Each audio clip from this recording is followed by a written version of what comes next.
আমরা মানুষকে দুনিয়াও দিলাম, আখেরাতও দিলাম। ফেরেশতা বলতেছে, আল্লাহ আমরা কি করব, আমাদের কাজ কি? তো আল্লাহ বলে, আনতুম তাবউন লাহুম তাস্তাখদিমুনাহুম, তোমরা মানুষের অধীন সেবা করবে। যেই মানুষটাকে কুদরতি হাতে অস্তিত্ব দিলেন, হুকুম দিয়া না, যেই মানুষটাকে 10 মাস সময় নিয়ে অস্তিত্ব দিলেন, সব 6 দিনে তৈরি করলেন, এত সুন্দর অস্তিত্ব দিলেন, আল্লাহর শানে তো এটা বলা ঠিক না। মনে হয় আল্লাহই ভাবতে শুরু করলেন যে এত সুন্দর তো শ্রেষ্ঠত্বের মুকুট আর কার মাথায় দিব, তোর চেয়ে সুন্দর তো কাউকে দেখি না, বিদায় শ্রেষ্ঠত্বের মুকুটটাও তোর মাথায় দিলাম। ইদা কুরিয়াল কোরআন ফাস্তামিউ, যখন কোরআন বা কোরআনী কথা শোনো তো মনোযোগকে বিলকুল উজাড় করে দিয়া শোনো। দ্বিতীয় আল্লাহর একটা হুকুম, আনসিতু, যখন কোরআন বা কোরআনী কথা শোনো পরিবেশটাকে বিলকুল নিঝুম বানাও, নড়াচড়া পর্যন্ত যেন না হয়। সাহাবা নড়াচড়াও করতেন না, এই জন্যই তো আল্লাহ মেডেল দিছেন, পুরস্কার দিছেন, সামি'না আতা'না। আজকে আমাদেরকেও আল্লাহ পুরস্কার দিবে যদি এই 2 গুণে গুণান্বিত হয়ে শুনতে পারি। পরিবেশ নিঝুম, যতটুকু মনোযোগ দিছেন আমার দিলের ভিতরে পুরাটাকে উজাড় করে দিয়া শোনা। প্রথম পুরস্কার হলো ইরজিউ মগফুরান লাক, যাও তোমাদের গুনাহ মাফ। আর কিছু লাগবে? দ্বিতীয়, বুদ্দিলা সাইয়্যাতিকুম হাসানাত, কোরআনে আছে লাআল্লাকুম তুরহামুন, আমি তুরহামুন দেখাইতেছি। দ্বিতীয় পুরস্কার দিবে গুনার জায়গা নেকি দ্বারা পরিপূর্ণ।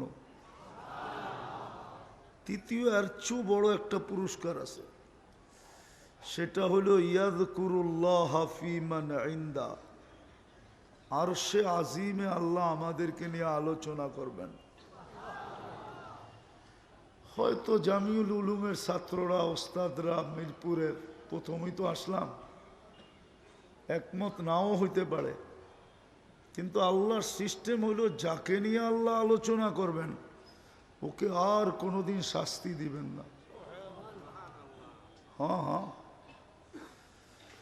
বিদায়ী 3টা বড় বড় পুরস্কার মিলবে ইনশাল্লাহ। এভাবে শুনবো তো? কথা বলার ভঙ্গিও মনে করতে পারেন আর প্রশ্নও মনে করতে পারেন। যেই মানুষটা কুদরতি হাতে অস্তিত্ব নিল, আমরা কিন্তু কুদরতি হাতে অস্তিত্ব নেওয়া মানুষ, আল্লাহর কুদরতি হাতের তৈরি। কুদরতি সত্য তো না দ্বিমত? খালাকতুহু বিয়াদিয়া, মানুষ কুদরতি হাতের তৈরি। তো ওলামা বলবে এটা তো আদম আলাইহিস ইসলামকে বলছে, তাহলে কাহিনী মনে উঠলো, এই জন্য আগে বইলা দেখি। যখন প্রথম ঢাকা শহরে মার্সিডিজ বেঞ্চের এসি গাড়ি বাহির হয় ঢাকা টু চিটাগাং, এসালামের, অনেকের মনে আছে মনে হয়, আমি বাসে যেতেছিলাম, ওই বাসেই। আমার পান খাওয়ার খুব স্বভাব, আমার সাথে আবার একাও থাকি না, লোক থাকে। আমরা 2-3 জন ছিলাম, পান খাইতেছিলাম। আমার সামনে 4-5 জন বসা ছিল। একজন খুব নাদুস নুদুস চেহারার, হ্যাঁ, ফর্সা, দাড়ি, পাগড়ি। সাউন্ড যাবে না, সাউন্ড যাবে না, এটা হলো লিপ টাচ। আমি বামে গেলে সাউন্ড টানবে না, ডাইনে গেলে সাউন্ড টানবে না, কানেরটা নিয়ে আসেন ভালো হবে। এটা চিনি আমি, এটা লিপ টাচ বলে, ওকে জিজ্ঞেস করেন। এটা ওয়াজের জন্য বানানো হয় না, এটা গানের জন্য বানানো হয়েছে। গানালারা ঠোঁটে লাগায়া লাগায়া গাইতে থাকে আর গড়তে থাকে। আমার তো এই স্বভাব নাই, আমি ডাইনে বামে দেখেই বলবো। দ্বিতীয় আরেকটা যুক্তি হইল, ওয়াজ শুনতে আওয়াজ লাগে না। আল্লাহর কাছে আওয়াজের শব্দ ছিল, কিন্তু আল্লাহ কোরআনে আওয়াজের কথা বলেন না, ফাস্তামিউ বলছেন। মন লাগাও, ওয়াজের জন্য মন লাগে, আওয়াজ লাগে না। কনসাল্টের জন্য আওয়াজ লাগে, কনসাল্ট আওয়াজ ছাড়া হয় না। আওয়াজ যদি না হইলেও ভালো, তাইলে গায়িকাও নেমে যাবে। আর যুবকদের কোমরে তো শক্তিই আসবে না, ওরা ডান্স করবে কেমনে? ওরা তো ডান্স করে শুধু ড্যাগের আওয়াজে। জিজ্ঞাস করেন এখানে থাকলে, সবই তো টুপিওয়ালা দেখা যায়, ওদেরকে তো দেখাই যায় না। ওদেরকে জিজ্ঞেস করেন, ডান্স করতে হলে আওয়াজ লাগবে আর ওয়াজে মনোযোগ লাগবে। তো যেটা বুঝাইতেছিলাম, একজন আইঠা আমাকে উঠা আমাকে বলল যে অমুক, উনাকে চিনেন? আমি বললাম আমি তো ওনাকে চিনি না। তো বলল অমুক পীরজাদা। তো আমার মাথায় লাগলো, আমি বললাম আমাকে আমি বুঝছি পানের গ্রান যাইতেছে, ভাল লাগতেছে না, বন্ধ গাড়ি, আর কেউ কিছু বলতেছে না। তা আমি বললাম আমাকে চিনেন? বললো আপনাকে তো চিনি না। আমি বললাম উনি পীরজাদা, আমি নবীজাদা। বড়কে তো পুরা বাছের লোক হাইসা দিল, কেননা আমি যে নবীজাদা এটা তো কোনো গুনাহ না, ঠিক না? আদম আলাইহিস সালাম প্রথম নবী, ঠিক না? ওনারই সন্তান আমি, ঠিক না? না সন্তান না? আরে সন্তান না, আপনি সন্তান না, আপনি নিজেকে এত ছোট মনে করেন কেন? আচ্ছা ওইটা বাদ দিলাম, কোরআনই তো বলতেছে আবুকুম ইব্রাহিম, ইব্রাহিম আলাইহিস সালাম আমাদের বাবা, ঠিক না? তা আমি ওনার সন্তান তো, হ্যাঁ? তো নবীজাদা বললে অসুবিধা কি? তো বুঝাইতেছিলাম, যেই মানুষটাকে কুদরতি হাতে অস্তিত্ব দিলেন,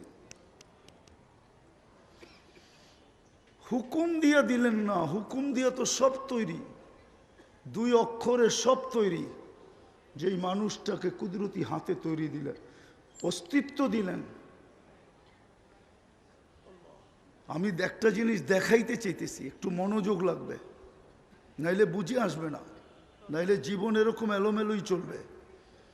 যেই মানুষটাকে কুদরতি হাতে অস্তিত্ব দিলেন, হুকুম দিয়া না, সব হুকুমের তৈরি, দুই অক্ষরে তৈরি। কোন কোন লিখতে দুই অক্ষর লাগে, কাফ আর নুন, আমরুহু বাইনাল কাফি ওয়ান নুন। যেই মানুষটাকে 10 মাস সময় নিয়ে অস্তিত্ব দিলেন, সব 6 দিনে তৈরি করলেন, এত সুন্দর অস্তিত্ব দিলেন।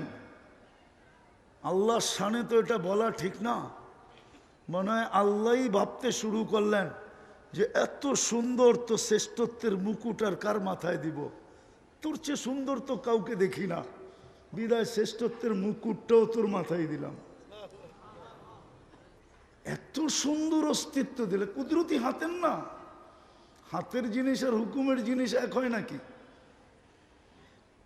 তা আল্লাহ সৃষ্টির ভিতরে শ্রেষ্ঠত্বের মুকুটটা যার মাথায় দিলেন, আর এত সৌন্দর্য সুন্দর হইলেও তা আল্লাহ বলে আর সৃষ্টির ভিতরে সৌন্দর্যের ঘোষণা কার নামে দিব? তোর নামেই দিলাম।